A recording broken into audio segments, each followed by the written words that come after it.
Durante décadas, Verónica Castro hizo creer al público que incluso las historias más dolorosas podían terminar con una reconciliación.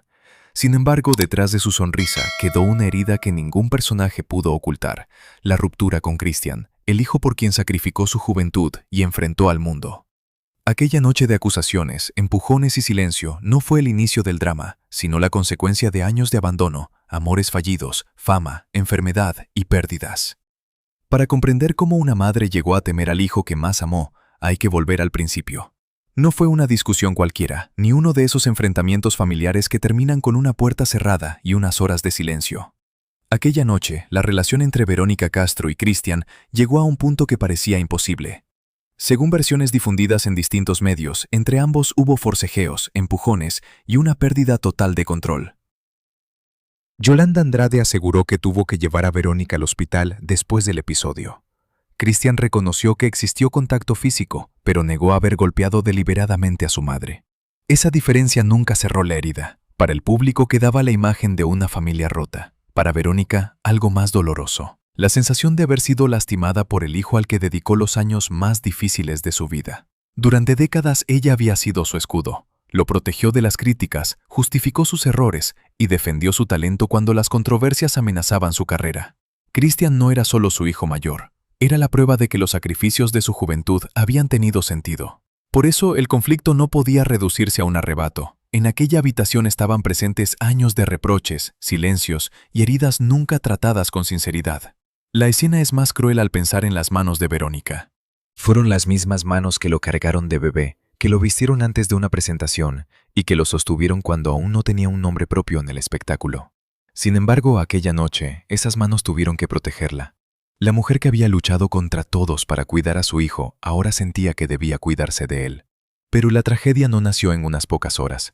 En las familias famosas, el cariño suele mezclarse con el poder, la dependencia y el miedo a perder el control. Verónica amaba a Cristian con una intensidad absoluta, aunque ese amor pudo convertirse también en vigilancia. Ella temía que otras personas lo utilizaran y quedar fuera de sus decisiones. Cristian, en cambio, creció intentando existir más allá del apellido de su madre. Nada de esto justifica una agresión ni convierte el daño en algo menor. Solo explica por qué el estallido llevaba años preparándose. Cada desacuerdo dejó una grieta. Cada reconciliación incompleta colocó silencio. Cuando todo salió a la superficie, ya no quedaba espacio para una conversación serena. Después de aquella noche, Verónica comprendió algo que jamás había querido imaginar. Las marcas físicas podían desaparecer. La traición emocional, en cambio, podía cambiar para siempre la forma en que una madre miraba a su propio hijo. El hombre al que más había amado se había convertido en quien podía herirla más profundamente. Y desde entonces, entre ambos ya nada volvió a ser completamente inocente. Después de aquella noche, el silencio se convirtió en la forma más cruel de castigo. Verónica y Cristian dejaron de buscarse, de llamarse y de compartir los momentos que antes parecían inevitables. No hubo una despedida definitiva, pero tampoco un verdadero regreso. Durante casi 3 años, entre madre e hijo solo circularon reproches, versiones contradictorias y mensajes lanzados a través de la prensa. Para Verónica, cada fecha familiar adquirió un peso distinto. El Día de la Madre, los cumpleaños y las celebraciones dejaron de ser ocasiones de encuentro. El teléfono permanecía inmóvil, mientras ella se preguntaba si debía llamar primero o protegerse de otra decepción. A veces llegaba un ramo de flores, un gesto conmovedor, pero incapaz de sustituir una conversación sincera. La distancia se volvió más dolorosa por el conflicto con Valeria Lieberman, ex esposa de Cristian. Las tensiones entre los adultos levantaron una barrera alrededor de los hijos de la pareja. Verónica no solo sentía que perdía a Cristian, también quedaba fuera de la vida de sus nietos. Sabía que crecían y vivían etapas irrepetibles, pero debía observar desde lejos. Esa ausencia tenía una crueldad silenciosa. Los niños existían y formaban parte de su sangre, pero su abuela no podía acompañarlos. No había abrazos, visitas ni recuerdos nuevos. Solo fotografías, noticias ajenas y la sensación de que otra persona decidía cuánto espacio podía ocupar ella dentro de su propia familia. Hubo intentos de reconciliación. Algunas veces madre e hijo volvieron a verse, hablaron con afecto e incluso permitieron que el público creyera que todo había quedado atrás. Sin embargo, la calma era frágil. Las relaciones de Cristian, sus decisiones repentinas y sus cambios de versión reabrían heridas que nunca habían cerrado del todo. También Verónica llevaba su propio peso. El miedo a perderlo podía transformarse en desconfianza, dureza o necesidad de intervenir. Para las mujeres que entraban en la vida de Christian, ella podía parecer dominante. Para Verónica, muchas representaban la amenaza de volver a ser desplazada, como ya había ocurrido con los hombres que amó.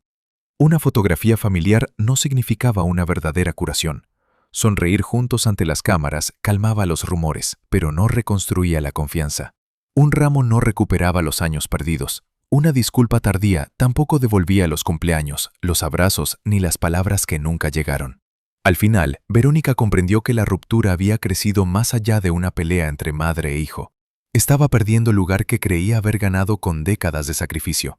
Y lo más doloroso no era quedarse sola, era descubrir que la familia por la que había luchado toda su vida podía continuar sin ella. Para comprender por qué Verónica amó a Christian con una intensidad capaz de convertirse también en miedo, hay que regresar a los años en que todavía no era una estrella. Era muy joven cuando quedó embarazada de Manuel el Loco Valdés, un hombre mucho mayor, famoso y rodeado de una vida sentimental compleja. En el México de aquella época, una madre soltera no solo debía criar a su hijo sin apoyo, también tenía que soportar rumores y la condena de una sociedad que exigía a las mujeres una pureza que rara vez reclamaba a los hombres. Verónica entendió pronto que no tendría un hogar convencional ni una figura masculina estable a su lado. No pudo detenerse. Mientras otras mujeres atravesaban el embarazo protegidas por una familia, ella tuvo que pensar en contratos, estudios de televisión y dinero. Después del nacimiento de Christian, aprendió a pasar de una noche sin dormir a un set lleno de luces, sonriendo como si nada ocurriera. En los camerinos era una madre cansada que vigilaba a su bebé. Frente a las cámaras debía ser segura y luminosa. Las lágrimas se secaban antes de grabar. El miedo quedaba detrás del maquillaje. Cada papel aceptado era también una forma de garantizar que su hijo jamás conociera la pobreza ni el abandono que ella temía. Christian se convirtió en su mayor responsabilidad y en la prueba de que todos sus sacrificios tenían sentido. Pero aquel vínculo nació marcado por una ausencia. Manuel Valdés no ocupó durante esos primeros años el lugar que Verónica esperaba. La silla del padre quedó vacía y ella intentó compensarla como una protección casi absoluta. Con el tiempo llegaron las telenovelas, la fama internacional y el reconocimiento. El éxito le dio independencia y poder, pero reforzó la idea de que debía resolverlo todo sola. Verónica aprendió a no pedir ayuda, porque cada vez que la necesitó, alguien terminó alejándose. Muchos años después permitió que Christian buscara a su padre y reconstruyera una relación con él. Lo hizo porque comprendía que su hijo necesitaba respuestas. Sin embargo, aceptar ese encuentro no significaba olvidar el abandono, ni perdonar al hombre que la había dejado enfrentar sola una etapa tan dura. Aquella herida antigua pudo influir también en la relación entre madre e hijo. Cada vez que Christian elegía a otra persona, Verónica revivía el temor de ser reemplazada. Y él, criado bajo el enorme apellido de su madre, luchaba por demostrar que podía decidir por sí mismo. La fama salvó a Verónica de la precariedad y le permitió ofrecer a sus hijos una vida mejor. Pero ningún premio pudo ocupar el lugar de aquel compañero que nunca llegó. Desde entonces supo que podía conquistar al público entero, y aún así regresar a casa sintiéndose completamente sola. En la pantalla, Verónica Castro vivió amores imposibles, promesas eternas y bodas capaces de conmover a millones. Fuera de los estudios, su historia fue distinta. La mujer destinada al romance perfecto nunca logró construir el hogar estable que había imaginado. Después de la ausencia de Manuel el Loco Valdés, Verónica volvió a creer en una familia junto a Enrique Niembro, padre de su segundo hijo, Michel. Por primera vez sintió que podía dejar de ser la única responsable. Soñó con una casa compartida, con sus hijos bajo el mismo techo y con un compañero que no desapareciera ante las dificultades. La idea del matrimonio estuvo cerca, pero nunca llegó a ser real. Entre desacuerdos, dudas y versiones sobre una posible traición, la relación comenzó a desmoronarse. Lo que debía ser el inicio de una nueva vida terminó en otra despedida. Verónica volvió al punto de partida, ahora con 2 hijos, más responsabilidades y menos confianza en las promesas. La contradicción era dolorosa. Millones la consideraban la mujer ideal y soñaban con estar a su lado. Pero esa admiración pública no le daba lo que realmente buscaba. Los aplausos no reemplazaban la compañía, las portadas no ofrecían seguridad. La fama podía llenar un teatro, pero no una habitación vacía al final del día.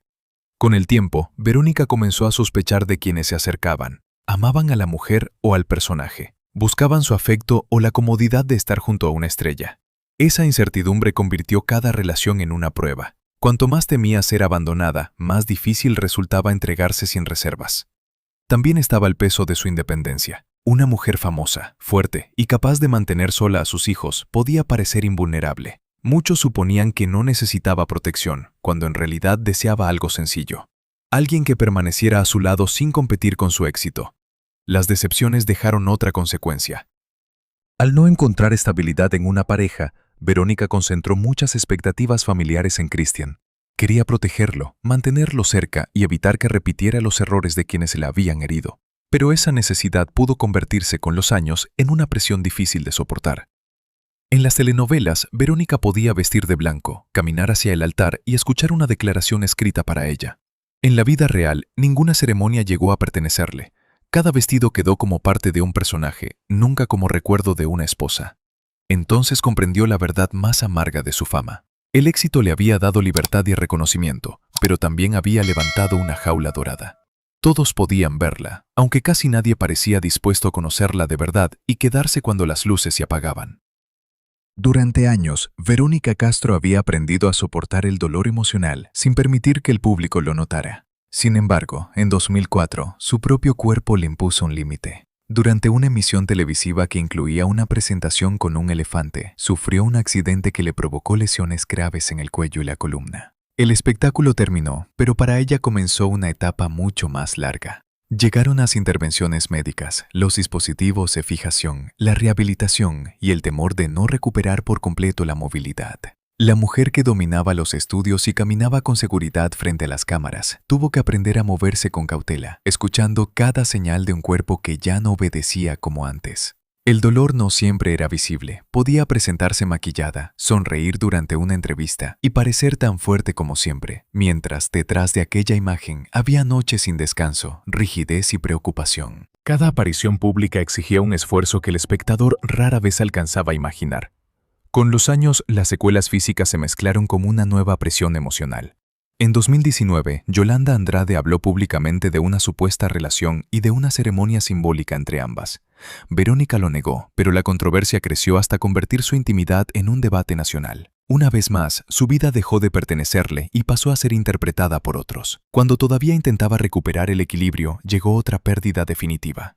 En 2020 murió su madre, Socorro Castro, la mujer que había acompañado sus primeros pasos, la pobreza, la maternidad y el ascenso a la fama. Con ella desaparecía el último refugio de una etapa en la que Verónica aún podía ser simplemente hija y no la estrella obligada a responder ante todos. El dolor crónico, el duelo, las disputas familiares y los rumores comenzaron a acumularse. Una persona que vive con molestias constantes no reacciona igual.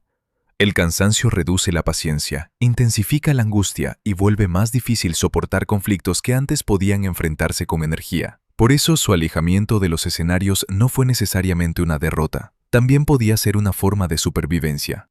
Después de décadas entregando su imagen, sus romances y sus lágrimas al público, Verónica empezó a limitar sus apariciones y a proteger aquello que aún podía conservar. En una habitación silenciosa, lejos de los aplausos, tuvo que preguntarse algo que nunca se había permitido. Tal vez continuar no significaba seguir actuando como si nada doliera. Tal vez desaparecer por un tiempo no era rendirse, sino la única manera de volver a encontrarse y salvar lo que quedaba de sí misma.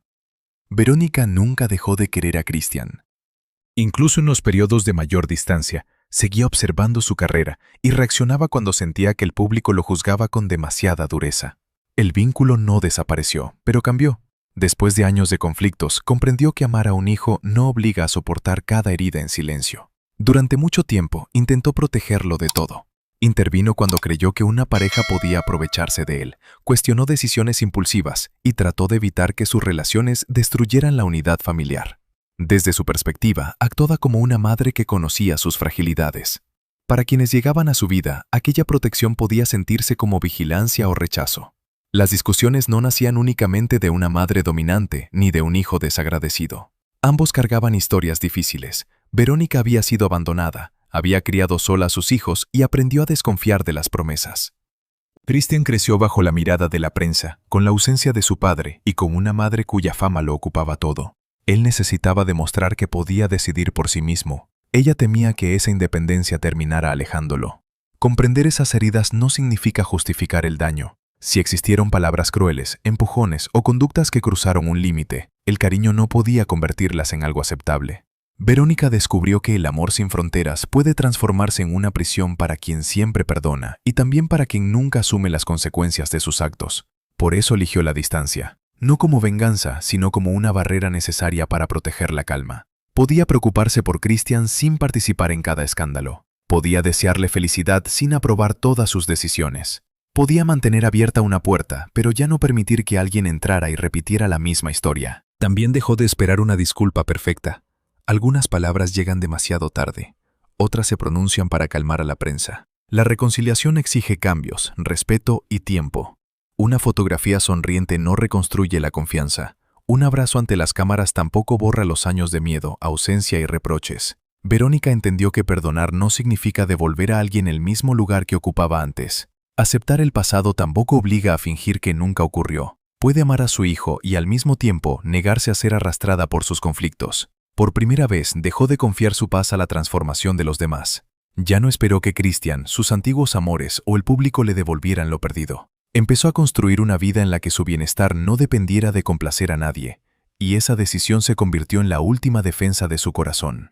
Con los años, Verónica Castro comprendió que no estaba obligada a responder a cada rumor, ni a explicar cada silencio. Durante décadas, su vida había sido observada como si perteneciera al público. Sus amores, pérdidas, discusiones familiares y heridas físicas fueron convertidos en titulares. Pero llegó un momento en que decidió dejar de vivir para las miradas ajenas. Su retiro parcial no significó desaparecer, significó elegir. Aparecer cuando lo deseaba, hablar solo cuando tenía algo que decir y guardar para sí aquello que ya no quería entregar al espectáculo. Después de tantas batallas, entendió que la paz también podía construirse con puertas cerradas y días sin cámaras. La relación con Christian siguió siendo compleja. Hubo momentos de cercanía y otros de distancia, gestos de afecto que parecían anunciar una reconciliación y nuevos desencuentros. Pero algo había cambiado dentro de ella. Ya no permitía que la decisión de su hijo definiera su ánimo, ni que cada conflicto destruyera su equilibrio. Verónica tampoco fingió que todo había sido superado. No tuvo el matrimonio que imaginó. Los hombres que prometieron quedarse terminaron alejándose. Las secuelas del accidente continuaron recordándole que el cuerpo también guarda memoria. Y la muerte de su madre dejó un vacío que ninguna fama podía llenar. Pero el pasado dejó de ocupar el centro de su vida. Ya no era una sentencia, sino una parte de su historia. Verónica empezó a mirarse más allá del papel de madre de Christian o de protagonista de una telenovela inolvidable. Era también la mujer que trabajó cuando tenía miedo, crió a 2 hijos y levantó una carrera cuando muchos esperaban verla caer. Durante años, el público la recordó por Los ricos también lloran. El título parecía perseguirla, como si toda su existencia hubiera estado escrita alrededor de las lágrimas. Con el tiempo comprendió que llorar no era fracasar. Algunas lágrimas despedían ilusiones, otras limpiaban culpas que nunca le pertenecieron, y algunas le enseñaron que la dignidad comienza cuando una persona deja de mendigar amor. La soledad ya no tenía el mismo significado. Podía ser ausencia, pero también refugio. Vivir con menos ruido no equivalía a haber perdido. Era la oportunidad de escuchar su cuerpo, cuidar su salud y permanecer cerca de quienes no exigían que demostrara nada. Tal vez nunca llegue una reconciliación perfecta, tal vez algunas heridas permanezcan abiertas y ciertas disculpas no aparezcan jamás. Aún así, Verónica ya no necesita un final escrito por otros. Frente al mar, lejos de los aplausos, puede mirar el horizonte y entender que su vida le pertenece. No olvidó todo, quizá tampoco perdonó por completo, pero dejó de permitir que el pasado siguiera castigándola. La vida de Verónica Castro no terminó con una boda perfecta ni con una reconciliación definitiva. Quedaron heridas, silencios y dolores que el tiempo no logró borrar. Sin embargo, también quedó una mujer capaz de levantarse, proteger su paz y dejar de vivir para las expectativas ajenas. Después de tantos años bajo las luces, entendió que la verdadera libertad no consiste en olvidar, sino en impedir que el pasado siga decidiendo el presente. Y esa fue quizá su victoria más íntima.